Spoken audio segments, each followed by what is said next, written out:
Palavra da Verdade, a exposição bíblica com Hernandes Dias Lopes. Irmãos amados, nós vamos orar ao Senhor, pedir a bênção dEle, para este momento de leitura e exposição das Escrituras. Curva sua fronte, por gentileza. Vamos falar com Deus.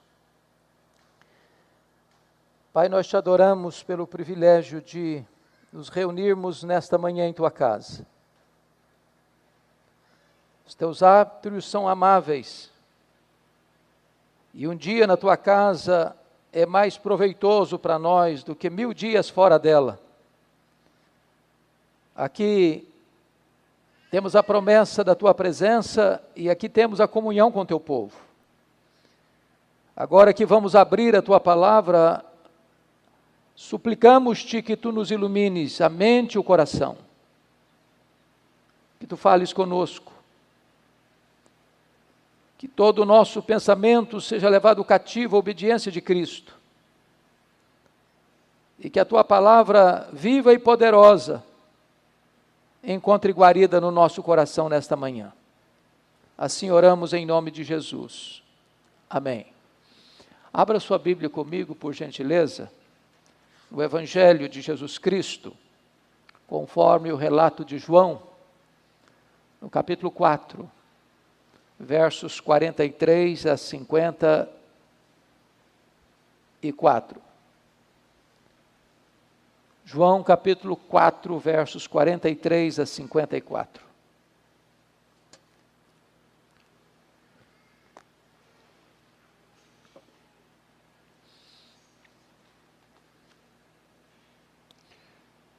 Está escrito: passados 2 dias, partiu dali para a Galiléia, porque o mesmo Jesus testemunhou que um profeta não tem honras na sua própria terra. Assim, quando chegou a Galiléia, os galileus o receberam, porque viram todas as coisas que ele fizera em Jerusalém, por ocasião da festa, a qual eles também tinham comparecido. Dirigiu-se de novo a Caná da Galiléia, onde da água fizera vinho. Ora, havia um oficial do rei, cujo filho estava doente em Cafarnaum. Tendo ouvido dizer que Jesus viera da Judéia para a Galiléia, foi ter com ele e lhe rogou que lhe descesse para curar seu filho, que estava à morte. Então Jesus lhe disse: se porventura não virdes sinais e prodígios, de modo nenhum crerdes, de modo nenhum crereis. Rogou-lhe o oficial: Senhor, desce antes que meu filho morra. Vai, disse-lhe Jesus, teu filho vive. O homem creu na palavra de Jesus e partiu. Já ele descia quando os seus servos lhe vieram ao encontro, anunciando-lhe que o seu filho vivia. Então indagou deles a que hora o seu filho se sentira melhor. Informaram: ontem, à hora 7ª, a febre o deixou. Com isto, reconheceu o pai ser aquela precisamente a hora em que Jesus lhe dissera: teu filho vive, e creu ele e toda a sua casa. Foi este o segundo sinal que fez Jesus depois de vir da Judéia para a Galiléia. E eu queria pensar com vocês sobre o seguinte tema: Senhor, eu preciso de um milagre. O contexto desta passagem mostra para nós Jesus atravessando a província de Samaria, território hostil e perigoso. E diz a Escritura que, depois daquela extraordinária experiência de Jesus conversar com a mulher samaritana, seguindo passos bem distintos para ganhar o seu coração, sua atenção, aquela mulher creu em Jesus. E diz o verso 39, deste capítulo 4 de João, que muitos creram em Jesus por causa do testemunho da samaritana. Mas diz o verso 41, que muitos outros creram em Jesus por causa das próprias palavras proferidas por Jesus. Após isso, depois de um resultado tão otimista em território meio gentílico, meio judaico, porque os samaritanos eram um povo híbrido, Jesus retorna para sua cidade de Nazaré, onde crescera, onde era carpinteiro por tantos anos. E a Bíblia diz que ali em Nazaré, Jesus não realizou muitos milagres por causa da incredulidade deles. E aqui chama atenção, à guisa de introdução, para 3 fatos. Primeiro, acostumar-se com o mensageiro e não atentar para a grandeza da mensagem é um perigo. Os nazarenos olhavam para Jesus como filho de Maria, como filho de José, como homem que cresceu entre eles, como carpinteiro. Estavam familiarizados demais com ele, acostumados demais em vê-lo todo dia. E este costume, esta familiaridade com Jesus, levou-os a pensar que ele era apenas um ser como eles, tão comum quanto eles. E eles não tinham olhos abertos para ver que Jesus era o Messias, era o Filho de Deus, era o Salvador do mundo. E por causa da incredulidade deles, Jesus ali não fez muitos milagres. Irmãos amados, a familiaridade com o sagrado, o fato de você vir à igreja domingo após domingo, de você ler a sua Bíblia dia após dia, pode levar você a um perigo de familiarizar-se tanto com o sagrado, que de repente você faz isso mecanicamente. De longe eu estou sugerindo que você não deva ler a Bíblia todo dia, que você não deva vir à igreja com assiduidade. Ao contrário. Mas cuidado para que você, ao estar diante do sagrado, não deixe que isso, meu amado irmão, tire de você a expectativa das ações soberanas de Deus na sua vida e na sua família. Segundo lugar, as pessoas querem ver milagres, sem compromisso com o Deus das maravilhas. Olha comigo o verso 45. Assim, quando chegou a Galileia, os galileus o receberam, porque viram todas as coisas que ele fizera em Jerusalém, por ocasião da festa, a qual eles também tinham comparecido. Se você perceber o relato de João 3, está escrito, antes do capítulo de João 3, aquela experiência de Nicodemos, no capítulo 2, verso 22 a 25, o seguinte: estando Jesus em Jerusalém durante a festa da Páscoa, muitos, vendo os sinais que ele fazia, creram no seu nome. Mas o próprio Jesus não se confiava a eles, porque os conhecia todos.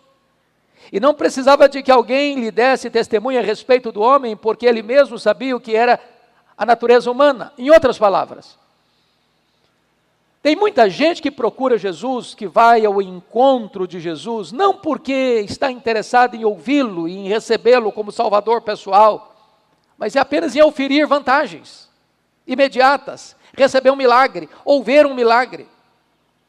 Nós cremos em milagre. Nós pregamos sobre milagres. Nós oramos por milagres. Mas o milagre não é o evangelho. Não é um milagre que tem o poder de abrir o nosso coração para a fé salvadora. Muitos creram em Jesus ao ver os seus milagres, mas Jesus diz: essa fé é apenas uma fé temporal, é uma fé passageira, é uma fé apenas para as coisas do aqui e do agora. Não era uma fé salvadora.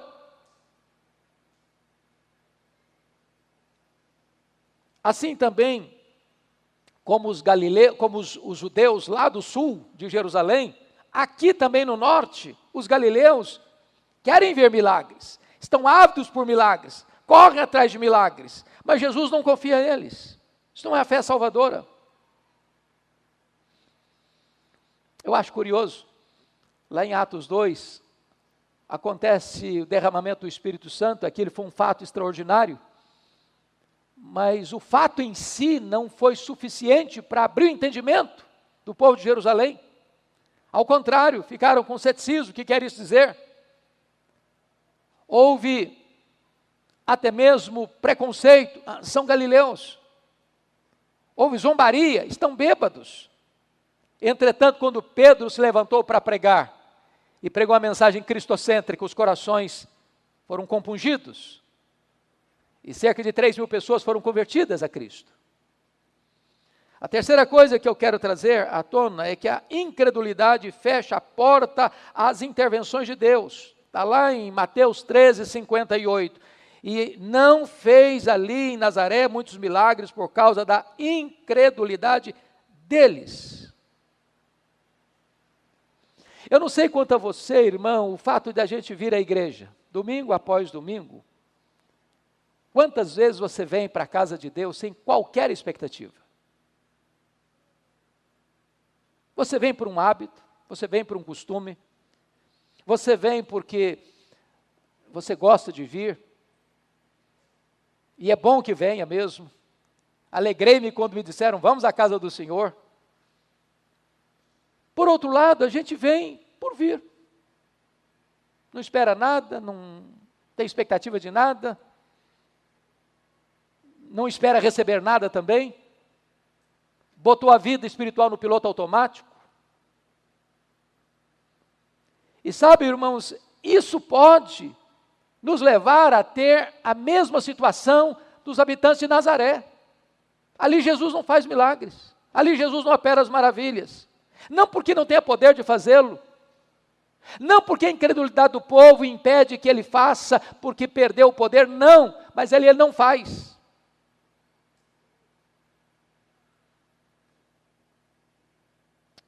E é nessa conjuntura que então Jesus larga a cidade de Nazaré, desce mais um pouco para Caná da Galileia. Se você olhar no mapa de Israel, Nazaré está mais em cima, no norte. Aqui mais embaixo está Cafarnaum, à beira do mar da Galileia, que é mais baixo, a 220 metros abaixo do nível do mar. Então quem vem de Nazaré, rumo a Caná da Galileia, rumo a Cafarnaum, está descendo. Está descendo. Ele desce lá de Nazaré para Caná da Galileia. Foi onde ele fez o seu primeiro milagre. E é nessa conjuntura que sobe de Cafarnaum para Caná da Galileia, 30 quilômetros, um oficial do rei, obviamente, do rei Herodes Antipas, que era o tetrarca da Galileia. Ele tem um problema em casa, o seu filho está à beira da morte. E ele sobe para rogar a Jesus para descer com ele, para curar o seu filho. E aqui nós aprendemos algumas lições desse episódio. Primeira lição: a posição social não é segurança contra as tragédias da vida. Eu acho que essa pandemia, mais do que nunca, provou isso. Há determinadas enfermidades que as pessoas que têm mais posses, têm mais dinheiro, têm mais recursos, têm condições de buscar um tratamento mais adequado. Mas na pandemia aí, gente rica, muito rica, morreu, tanto quanto gente carente financeiramente. Sabe por quê?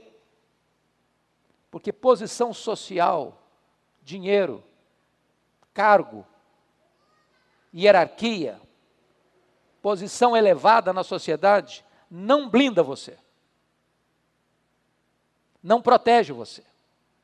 Semana passada, morreu o banqueiro mais rico do Brasil. Considerado um dos homens mais ricos do mundo, na área bancária era o mais rico do mundo. O senhor Safra. Morre o rico, morre o pobre. Morre o velho, morre o jovem. Posição social não protege, dinheiro não protege, prestígio não protege. E esse texto está nos mostrando isso. A posição que um homem ocupa no extrato social não é segurança contra as tragédias da vida. O dinheiro pode comprar para você um bom plano de saúde, mas não pode lhe dar saúde. Pode comprar uma casa bonita, mas não dá um lar. Pode conseguir para você bajuladores, mas não amigos verdadeiros. O dinheiro pode comprar para você privilégios na terra, mas não um lugar no céu. Esse homem certamente tinha esgotado todos os seus recursos, todos os seus expedientes, para tratar do filho, para buscar a saúde do filho. Mas tudo debalde, tudo inútil, nada funcionava. E é nessa conjuntura então que ele recorre a Jesus. Charles Haddon Spurgeon disse, e com razão, que sedas e cetins geralmente cobrem corações angustiados. Os que dormem nos palácios têm noites mais intranquilas do que os que dormem nos casebres. Quanto mais alta é uma árvore, mais ela suporta o rigor das tempestades. Este homem é oficial do rei, mas está aflito, desesperado. Seu filho está morrendo. Há cheiro de morte rondando a sua casa. Era um caso urgente. Nem dinheiro, nem amigos, nem posição social puderam lhe ajudar. Mas há uma segunda coisa que esse texto nos mostra. A idade não é segurança contra a enfermidade. Quem está doente aqui não é avô, não é o pai desse oficial, não é avô desse oficial, nem é o mesmo oficial, é o filho dele. A doença chegou e chegou para alguém jovem, cheio de vigor, com o corpo talvez sarado, como diríamos hoje. Isso prova, irmãos, que o ser humano é vulnerável. É vulnerável. A força do jovem, a saúde do jovem não é uma garantia contra a doença. Talvez um dos fatos mais dramáticos da vida é um pai e uma mãe ver um filho tenro, ou jovem, ou cheio de vigor, caído numa cama, enfermo, à beira da morte. É o drama que você encontra de um Jó sepultando os filhos. É o drama de um Davi sepultando pelo menos 3 filhos.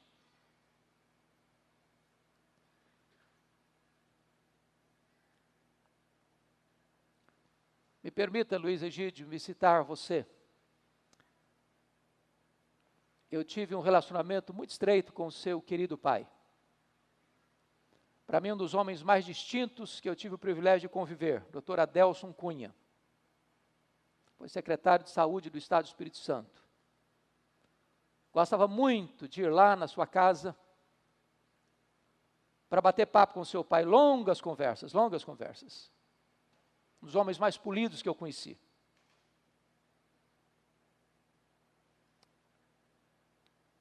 E um dia, seu irmão, filho caçula, adoeceu. Com tantos sonhos, com tantos projetos.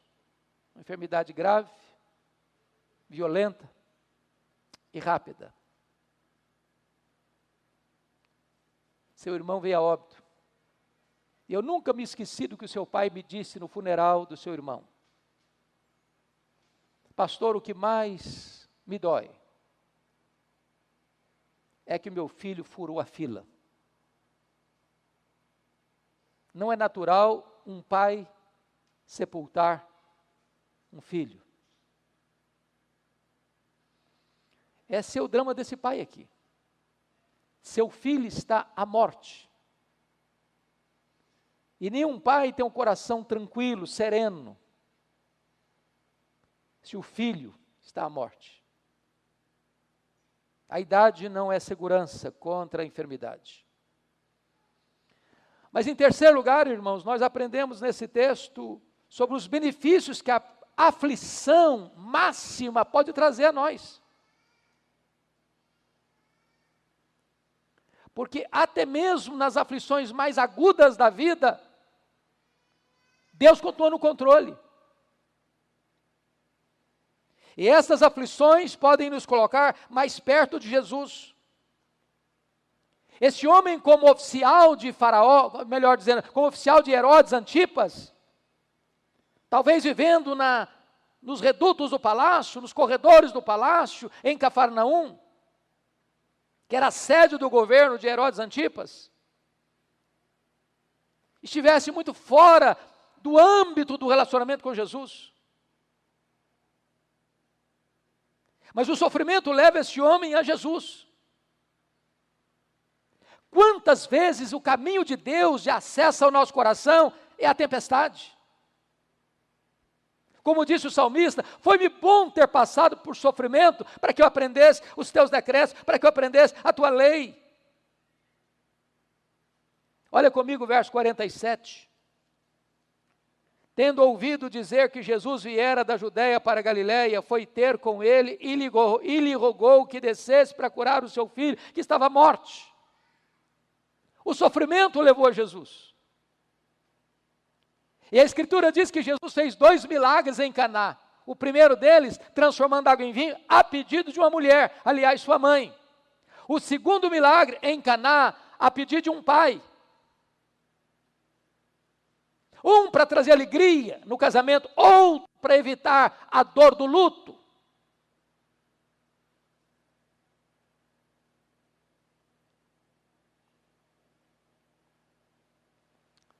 Eu conheço você também, algumas pessoas que, diante da correria da vida, vieram a Cristo, na hora da dor.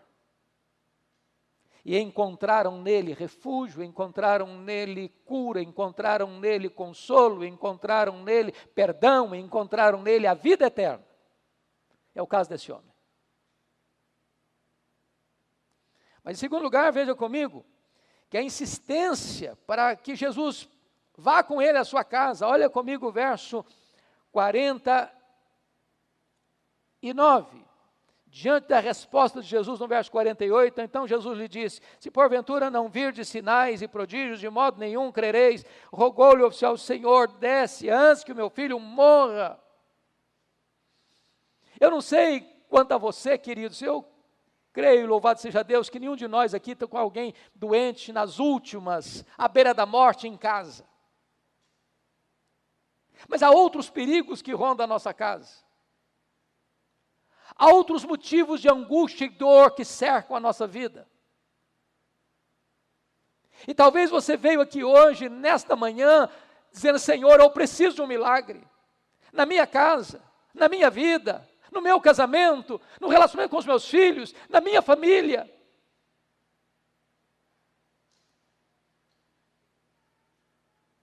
E a palavra que eu quero deixar com você hoje é esta: não desanime.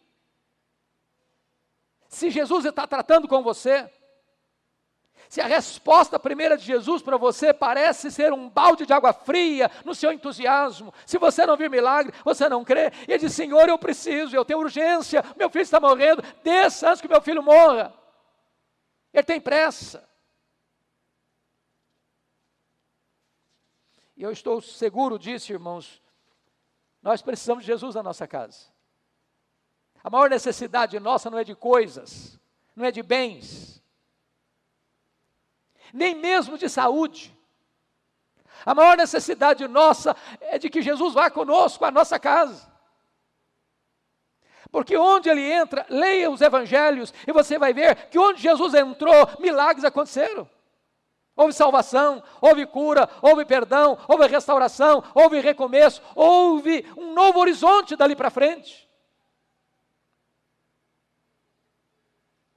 Mas que passos esse homem deu para alcançar o milagre na sua família? Primeiramente, veja comigo a humildade dele. Olha aí verso 46, 47. Dirigiu-se de novo a Caná da Galileia, onde da água fizera vinho. Ora, havia um oficial do rei, cujo filho estava doente em Cafarnaum. Tendo ouvido dizer que Jesus viera da Judéia para a Galileia, foi ter com ele e lhe rogou que descesse para curar seu filho.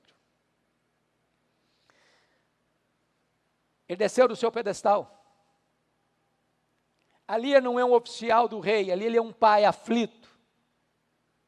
Ao ir a Jesus, deixe seus títulos, deixe seus diplomas, deixe a sua conta bancária, deixe a posição que você ocupe, vá como um coração sedento, com humildade, para recorrer a Ele. Eu não sei se você já parou para perguntar por que, por exemplo, que Eliseu ordenou a Naamã mergulhar no Jordão 7 vezes. Por quê? É um ritual místico? Não. Naamã era leproso. Mas essa informação era retida do povo, da população. Porque se fosse dada a informação para o povo, ele não podia ser o comandante que era. Ele tinha que ir para um leprosário. Ele escondia a sua realidade. Mas para mergulhar no Jordão, não pode mergulhar com toda aquela tralha pesada, porque ele ia para o fundo do rio, morria afogado. Ele tinha que tirar a armadura. E tirar a armadura significa, eu sou leproso. Eu tenho uma doença. Eu preciso reconhecer, eu sou pecador. Eu sou carente da graça. Eu necessito de socorro. Ninguém se aproxima de Jesus com soberba, com altivez, com arrogância. É preciso descer do pedestal. A segunda coisa que esse homem demonstra, esse pai, é coragem. Porque o verso 46 nos informa que ele era oficial do rei. Que rei? Herodes Antipas.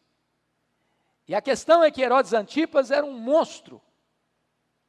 Ele era do mesmo estofo moral de seu pai Herodes o Grande. O homem que mandou matar João Batista. O homem que casara com a sua sobrinha e cunhada. E João Batista o confrontou, não é lícito. Você possui a mulher de seu irmão. O homem que queria matar Jesus, e Jesus diz, ele é uma raposa. Esse homem, mesmo sabendo que a relação do seu chefe com Jesus era estressada, ele tem coragem de romper protocolos, de correr riscos para ir a Jesus. Quantas pessoas, irmãos, que ficam cheias de melindres, de vir à igreja, de ter uma Bíblia, de ler uma Bíblia, de ouvir a mensagem de Deus, porque a família, tradição familiar, tradição religiosa, com medo de um, com medo de outro, e com isso ele deixa de ir ao encontro de Jesus. Esse homem teve coragem. Mas a terceira coisa que ele fez, não só humildade e coragem, mas persistência, porque o versículo 49 nos informa isso. Senhor, desce antes que meu filho morra. Tem hora que Jesus não segue a nossa agenda. Nós temos pressa e achamos que ele tem que seguir o nosso calendário. O calendário de Jesus é diferente. Ele faz no seu tempo, do seu modo. Ninguém pode pressioná-lo. Ninguém pode botá-lo contra a parede. Ele tem seu tempo certo de agir. Mas a ideia é, se ele parece que está demorando, é porque ele está trabalhando na gente. Então persevere. Persevere. Não desista. Não jogue a toalha. Prossiga. Ore mais, jejue mais, chore mais, clame mais, humilhe-se mais. Perseverança. Foi a forma que Jesus lidou, por exemplo, com a mulher cananeia. Ela roga pela filha. Senhor, tem misericórdia de mim. A minha filha está horrivelmente endemoniada. E Jesus não responde. Os discípulos, Senhor, responde essa mulher. Trata logo do problema dessa mulher. Despede essa mulher. Eu não fui enviado, senão as ovelhas perdidas da casa de Israel. Não é bom tirar o pão dos filhos e lançá-lo aos cachorrinhos. Senhor, eu me contento com as migalhas que caem das mesas. Diz, mulher, grande a tua fé, seja feito conforme a tua fé. E a filha dela ficou liberta e curada. Às vezes a gente enfrenta uma dificuldade e desiste. Às vezes a gente enfrenta uma dificuldade e vira as costas. Às vezes a gente enfrenta uma dificuldade e começa a praguejar. Em nome de Jesus, persevere até você ver os milagres de Deus na sua casa, na sua família.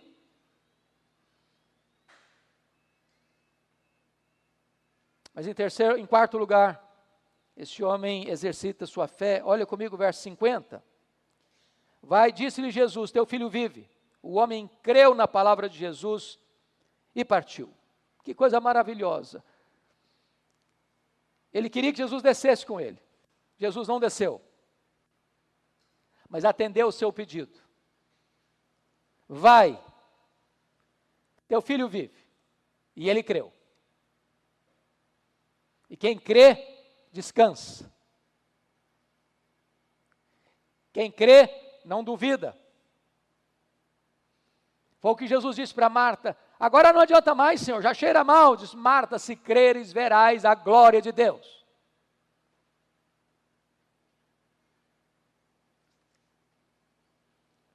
Irmãos amados, quarto lugar, nós aprendemos que a palavra de Cristo é tão boa e eficaz quanto a presença de Cristo. Alguém pergunta assim, mas pastor, eu acho que as pessoas que conviveram com Jesus foram muito mais privilegiadas do que nós, porque eles viram Jesus, eles tocaram em Jesus. Mas você e eu vivemos 2000 anos depois de Jesus. Mas a palavra dele e a promessa dele é o mesmo que a presença dele para nós. Esse homem estava equivocado a respeito de Jesus. Ele vai lá apenas porque ele precisa de um milagre. Ele olhava Jesus apenas como um operador de milagres. E tem muita gente no cenário religioso brasileiro que vai a uma igreja só por causa de um milagre. Porque precisa de um milagre. Porque ouviu falar que ele faz milagres. E ele faz mesmo. Mas Jesus acentua que esse tipo de fé não é suficiente. Se vocês não virem milagre, vocês não crerão. E crer em mim apenas porque eu realizo um milagre não é uma fé suficiente, não é uma fé que leva para o céu, não é uma fé que salva. Mas este homem começa com esse passo. E ele então comete 2 erros aqui. Primeiro, o erro que Jesus tinha que ir a Cafarnaum para salvar seu filho. Jesus prova que não precisa ir a Cafarnaum para salvar o filho dele. Jesus pode salvar à distância. Segundo, que se o seu filho morresse, isso seria tarde demais para Jesus. Olha o que ele diz no verso 49. Senhor, desce antes que o meu filho morra. Em outras palavras, se morrer não tem jeito. Então, se o senhor não for antes, a solução acabou. Jesus não desceu a Cafarnaum, mas apenas disse uma palavra: vai, o teu filho vive. Promessa de Jesus e realidade são a mesma coisa. Nenhuma das suas promessas cai por terra. Tudo que ele promete, ele cumpre. Mas eu quero concluir, último ponto. Nós aprendemos que as aflições podem nos levar à maturidade espiritual. Primeiro, esse homem começou com a fé trôpega. Verso 48. Se porventura não virdes sinais e prodígios, de modo nenhum crereis. Isso é uma fé trôpega, gente que só vai a Jesus por causa de um milagre, de uma cura, de um alívio, a solução de um problema.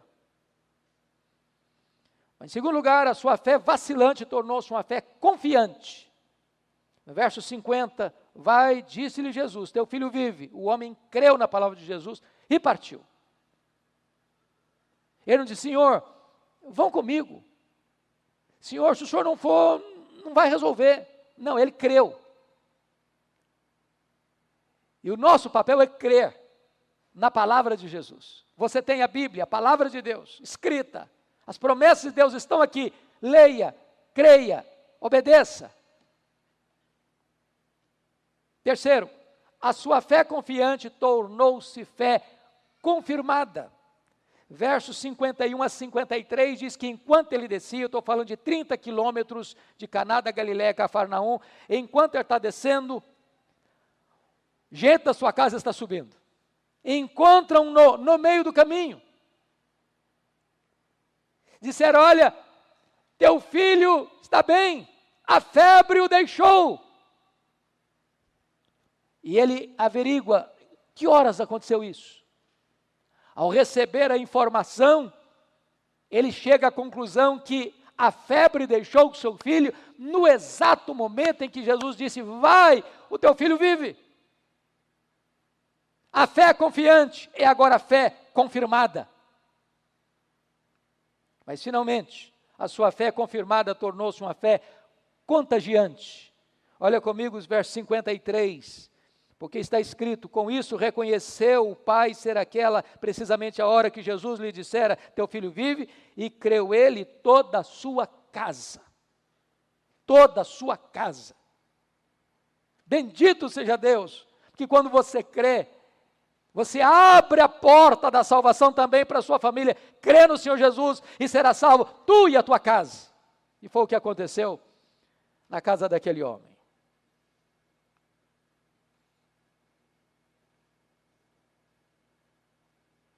Eu quero concluir dizendo que Jesus entrou naquela casa, naquela família, pela porta da dor. E toda a família foi salva. Deus permitiu aquela enfermidade para que toda uma família fosse salva. Em outras palavras, Deus transformou tragédias em bênçãos. Problemas temporais em bênçãos eternas. Doença física em cura espiritual. Cheiro de morte em aroma de vida eterna. Primeiro milagre, Jesus atende uma mulher em Caná. Segundo milagre, ele atende um homem. No primeiro milagre, ele atende uma mãe, a sua mãe. No segundo milagre, ele atende um pai. Em ambos os milagres, trazendo alegria e vida para a família. Jesus ama a família. Ele prioriza a família. E eu quero encorajar você e as pessoas que nos acompanham, para nós colocarmos a nossa família aos pés do Senhor Jesus. Para nós orarmos pelos nossos filhos. Perigos rondam a nossa casa. Ameaças sutis ou declaradas rondam a nossa família. E nós precisamos buscar o Senhor em favor da nossa família. Ele é o mesmo, tem o mesmo poder. E se você hoje colocar a sua casa, a sua vida, a sua família, os seus filhos nas mãos de Jesus, você pode voltar em paz para a sua casa. Porque Ele tem poder para curar o doente. Ele tem poder para salvar o perdido. Ele tem poder para restaurar a família. Senhor, eu preciso de um milagre. Curva sua fronte, por gentileza, e vamos orar.